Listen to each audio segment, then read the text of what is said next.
Over the past 5 years, I've been searching for the perfect solution to make my video look like film, but have I actually found it? Well, to figure that out, we're gonna go through this Powergrade and how I've been using it in Davinci Resolve. We're gonna look at some of its best tools, and of course, we're gonna grade some footage. And at the end, I wanna know what you think. But there's one thing that we have to do before we start doing anything in Davinci. So let me show you, you need to do this regardless of what you're color grading with. So we go into Davinci Resolve here, and we're gonna go to our preferences, and then we're going to go to general. You wanna make sure that use Mac display color profiles for viewers is selected and automatically tag Rec 709 scene clips as Rec 709A. So when you save this, Davinci will make you a restart. It's not gonna make me restart because I already had that set. But there's one other thing that I just recently learned, shout out Sir. So basically we go into our project settings. The downside of this is that you have to do it every single time you open a new project in Davinci. Once you do it for that project, it'll stay, but you have to do it every time. So we're gonna go to our timeline color space, scroll down to Rec 709A, and then same as timeline, hit save, bada bing, bada boom, we're good to go. What this is gonna do is it's gonna set up your viewer, so what you see in the viewer is what's gonna export. This is an issue. I've fought with it the entire time I've used Davinci. For a while I thought I had it fixed, but now it's actually fully fixed. So there you go.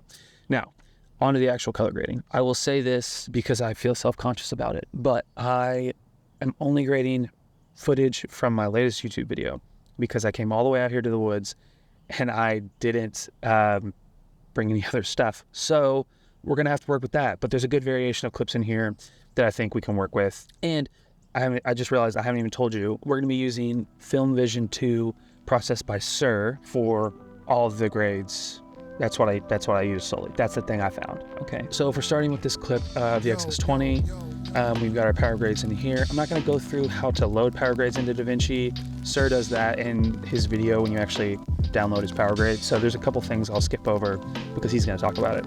But we'll just apply the grade here. And then almost immediately, we are gonna see 4 or 5 nodes. One for exposure, one for white balance, one that's called lab scan, which is a lot of fun, one that's called contrast, and split tone. I feel like 3 of the 5 of these are pretty self-explanatory. You'll do all your exposure adjustments here, you'll do all your white balance adjustments here, all your contrast adjustments here, and then we have the split tone, which is, you can kind of use it however you want. The way I use it is if I need to do any color adjustments, like qualify specific colors at the end, I'll do that and modify them as needed. Let's get into the meat and potatoes of this power grade, which is the lab scan. We're gonna right click on lab scan and show the compound node. And here you've got a ton of nodes in Davinci. This is kind of crazy. It's a lot to think about. I'm gonna walk you through it. Oh yeah, by the way, I'm not a real colorist. I hope that's clear. This is just how I get a film look with my footage. So I feel like you knew that already. You're not like following me because I'm a colorist, you know, whatever. First up, we've got halation. Halation is that red blooming around me. It's an artifact of motion picture film. This is also a compound node, so we can go into that compound node, and you can see there's 3 different methods of halation. I kind of go back and forth on using halation. I don't really know. The best part of this power grade for me is that you can come in here, you can reveal the selected LUT, and you have all these LUTs for basically every camera you can think of. I think he even included Nikon log, so you're gonna be covered, okay? So for me, I'm gonna go ahead and choose F-Log2. That gets us started. Clearly we're lacking contrast, but we're gonna kind of go from here. If you want a 250D, which is more of a neutral look, you can use this. And this one and D55 are they're both at key output of 0.5. So you're gonna wanna, adjust it that way. You don't have to, but I often do. Then next we've got texture. Oh Lord, seat's getting a little uncomfortable. Next, we've got texture. I just always turn this on, but this really brings out the texture. So color density, this is gonna make it either more saturated, or if you go into the compound node, you can see a theme here. Sir likes compound nodes. You can do a minus saturation or a plus saturation. So that's it for the top line. The next thing we have roll off. This is just gonna pull your highlights down a little bit. We've got 1/8 BPM. Black Pro Mist. This is going to give you a little bit of a bloom as if you're using a filter. Then we have our D55 stock. I rarely use this one. I pretty much stick with 250D or 500T. And then we have Gate Weave. This basically punches into your footage a little bit. It kind of moves it around. It's a film thing. I'm not going to get into it, but it's a film thing. Sharpen, pretty self-explanatory, and blur, also self-explanatory. I actually keep them both on. You may have to watch Serve's video to understand why. And then last we have grain and dust. So that's pretty much it.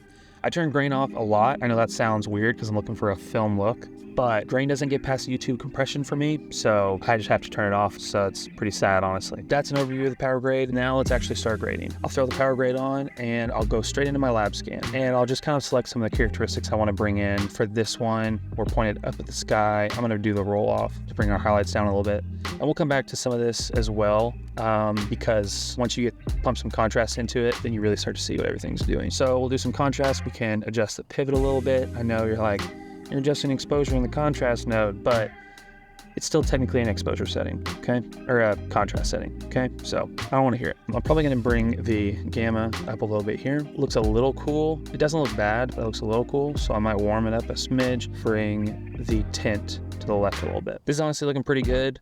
I'm gonna check the scopes and take a gander on that. I might use the split tone to pull down my shadows. You can see that there. I'll usually over crank it and then bring it back and just kind of find the sweet spot. Usually I'm living right above this 0 right here. That's just what I do, you know what I'm saying? Whatever. Honestly, this clip looks pretty solid to me.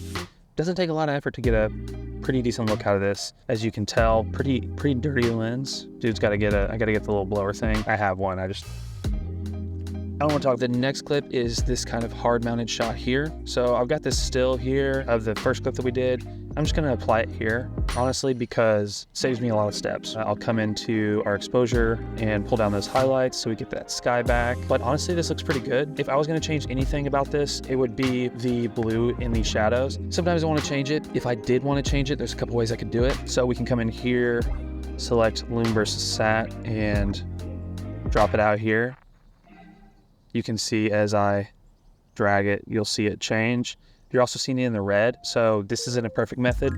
So I'll reset that.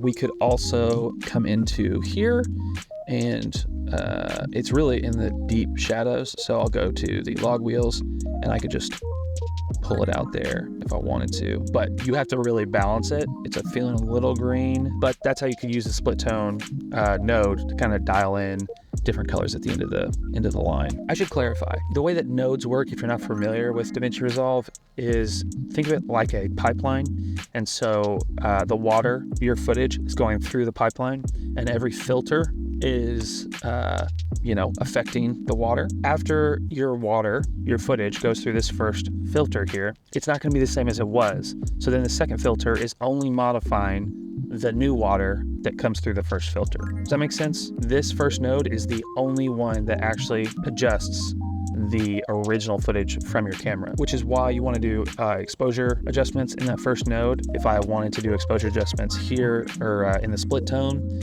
and I pull the highlights down, they will come down, but it's not going to be, you're losing information kind of, like it's not as authentic as it should be. If you're in here and you pull the highlights down, you're not losing anything. All right, let's go to a fun one. Let's go to this one. I am gonna just apply the grade here, but we're gonna play around with this a little bit. I love the green, and so I might use the split tone right here to adjust some of the green, how it kind of looks. I like the bluey greens, but I'll go into the exposure first.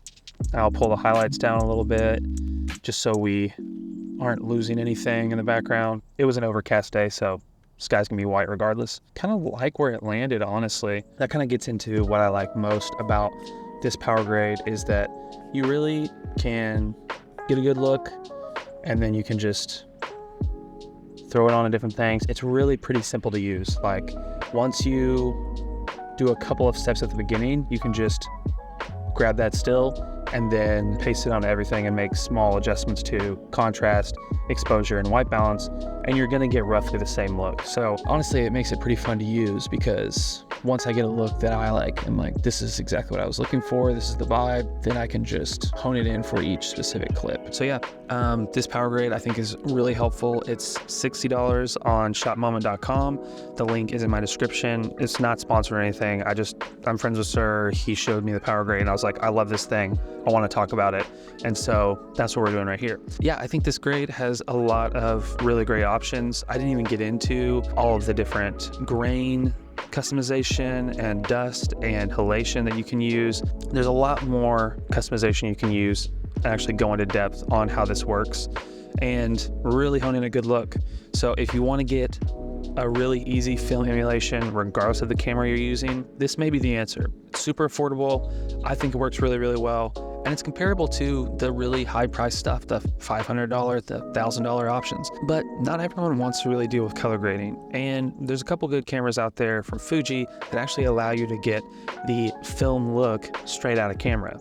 And if that interests you, you might want to check out this video where I talk all about how to get the film look right out of camera. But until next time, let's get out there and make better films. This is a weird one for me. I never really filmed anything like this, but here we are. I gotta talk to the park ranger now because I'm sure he's like, what the heck is this guy doing? So